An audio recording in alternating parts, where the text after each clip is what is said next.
सुपद्मासहायं भजेऽहं भजेऽहम् सदाम्बोधिवासं गलत्पुष्पहासं जगत्सन्निवासं शतादित्यभासं गदाचक्रशस्त्रं लसत्पीतवस्त्रं हसच्चारुवक्त्रं भजेऽहं भजेऽहम्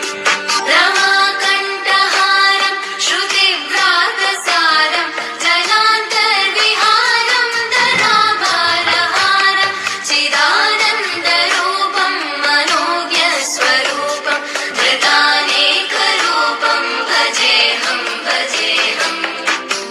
जराजन्महीनं परानन्दपीनं समाधानलीनं सदैवानदीनं जगज्जन्महेतुं सुरानीकहेतुं त्रिलोकैकसेतुं भजेऽहं भजेऽहम्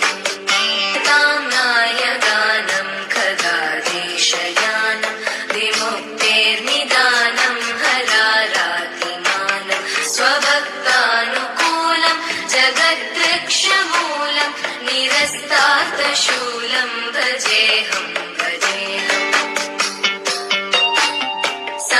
समस्तामरेशं धिरेवाभगेशं जगद्बिम्बलेशं हृदाकाशदेशं सदा दिव्यदेहं विमुक्ताखिलेहं सुवैकुण्ठगेहं भजेऽहं भजेऽहम् सुरालीबलिष्ठं त्रिलोकीवरिष्ठं गुरूणां गरिष्ठं स्वरूपैकनिष्ठं सदा युद्धधीरं महावीरधीरं भवाम्भोधिधीरं भजेऽहं भजेऽहम्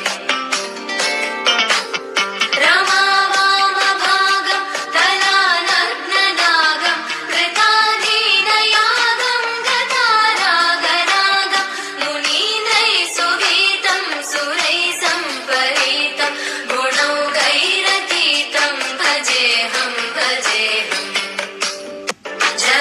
जगज्जालपालं गजत्कण्ठमालं शरच्चन्द्रबालं महादैत्यकालं नभोनीलकायं दुरावारमायं सुपद्मासहायं भजेऽहं भजेऽहम् सदाम्बोधिवासं गलत्पुष्पहासं जगत्सन्निवासं शतादित्यभासं गदाचक्रशस्त्रं लसत्पीतवस्त्रं